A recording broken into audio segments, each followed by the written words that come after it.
Однажды Май влюбился в осень. Май был уверенным и дерзким. Его небесно-голубые глаза всегда пленили своей чистотой и приковывали взгляды неосторожных мечтателей. Май одевался ярко и экстравагантно, отдавал предпочтение зеленым тонам.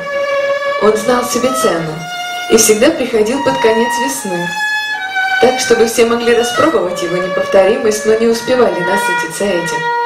Как незаконченный сон внезапно исчезает с появлением утра, так и Май, щелкнув пальцами, испарялся, завидев жаркое палящее лето. Май и лето дружили. Май помогал настраивать людей на короткие юбки и маечки, а лето иногда баловало город воспоминаниями о теплой и нежной майской погоде. О зиме Май слышал от матери, весны и иногда от брата Марта.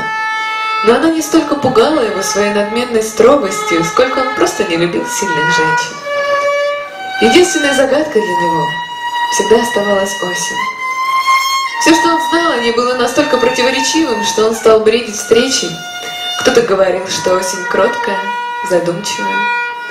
Она может молчать и уже тонкими кисточками солнца разукрашивать листья. Кто-то говорил, что она неистова в истерике. И если начинает плакать, то долгими сильными дождями высказывает городу все наболевшее. Причем так искренне, что волей-неволей проникаешься ее страданиями, и единственное место, где можно от них укрыться, под родным плечом. Нежная и агрессивная, хрупкая и беспощадная. Осень околдовала Май своей непредсказуемостью. Он пытался сделать все, что было под силу сыну весны. Он проливал ливни, когда никто не ожидал, но по старой привычке сразу после них ярко улыбался жарой, чтобы не потерять репутацию. Он пытался научиться по привычке рисовать так же, как она, но неумело брал слишком большие кисти солнца и вместо тонкого рисунка на листьях только подзадаривал людей загаром. Ему так хотелось произвести впечатление на творческую натуру осени, что он пытался писать стихи. Перечитав свои работы, он рвал их и выбрасывал, потому что они казались ему слишком вздорными для такой утонченной женщины. И вот однажды Май уговорил Август поменяться местами. Он пообещал ему множество веселых пикников, не разъехавшихся горожан и отсутствие комплексов окончания отпуска. Август не мог не согласиться и уступил влюбленному месяцу. Когда пришла осень, она рассмеялась при виде юного амбициозного Мая, который никак не мог понять, почему люди уже не восторгаются им, как раньше, и только сетуют на недостаток жары и на то, что они не успевают загореть перед новым рабочим сезоном. Осень еще долго учила Май выкладывать мозаики из листьев на асфальте.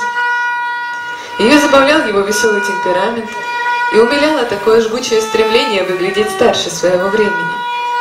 Но как только осень почувствовала приближение зимы, она решила прогнать беззаботного мальчишку. Ей слишком не хотелось, чтобы он почувствовал всю колкость и безжалостность настоящей зимы. Он был прекрасен, но в своем времени. И самым главным было оставить в его памяти волшебные, непривычно безумные минуты, которым она успела его научить.